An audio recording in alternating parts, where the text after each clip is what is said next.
सलाम, नमस्ते, सत श्री अकाल। मैं हूं रजा और आप देख रहे हैं रजाग्राफी की मिडिल ईस्ट स्पेशल रिपोर्ट। दोस्तों, आपको बताना चाहूंगा कि ईरान ने बड़ा खुलासा किया है।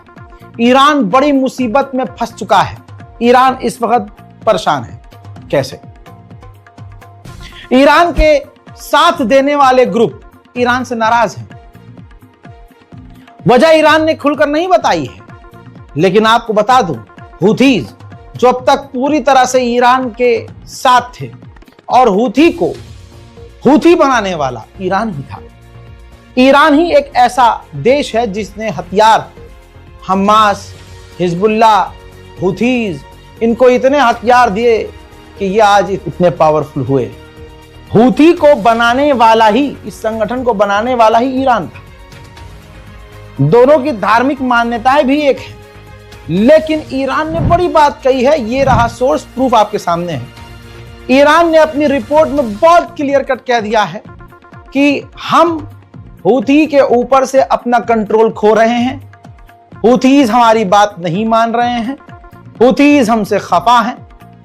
जब डील हुई थी गाजा और इजराइल की, सीज फायर की, तो अमेरिका ने हमें बुलाया था, लेकिन हम नहीं गए थे, क्योंकि हम टू स्टेट को मानते ही नहीं हैं। हम कहते हैं पूरा का पूरा फिलिस्तीन है और इजराइल को फिलिस्तीन की जमीन छोड़नी चाहिए। हमारी नीति है फिलिस्तीन को सबसे ऊपर रखना, लिहाजा उस मीटिंग में हम नहीं गए। लेकिन शायद ये बात हूथीज को बुरी लग गई। हूथीज हम पर से निर्भरता खत्म कर रहे हैं। हूथीज हम पर अब डिपेंड नहीं है। वो हथियार भी इकट्ठे कर चुके हैं, हथियार शायद कहीं और से भी ले रहे हैं, कुछ भी कर रहे हैं, लेकिन अब हमारा उनके साथ कोई भी वार्तालाप, कोई भी लिंक नहीं है। वो अपने आप जो कर रहे हैं अपने आप कर रहे हैं, हमारी तरफ से कुछ नहीं है। वहीं इसके बाद और डराने वाली बात आती है, जो ईरान ने खुद बताई है कि उसका पड़ोसी मुल्क जो इराक है, ईरान और इराक के बॉर्डर मिले हुए हैं।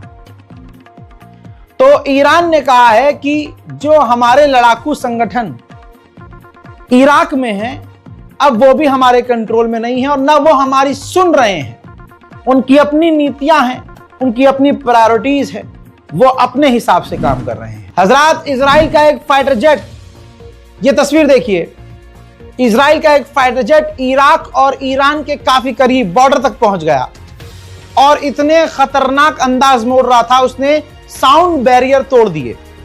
और उसके बाद खबर यह आ रही है कि कतर से अमेरिका का एक फ्यूल टैंकर उड़ा और उसने हवा से ही इजराइल के फाइटर जेट को हवा में रिफिल किया और दोबारा इजराइल जो है वहां से उड़ान भरकर वापस अपने इजराइल के बेस पर आया। यानी अब क्लियर है, ईरान को टेस्ट कर रहा है इजराइल, डिफेंस सिस्टम और उसके वो कितना एक्टिव है ये भी चेक कर रहा है इजराइल।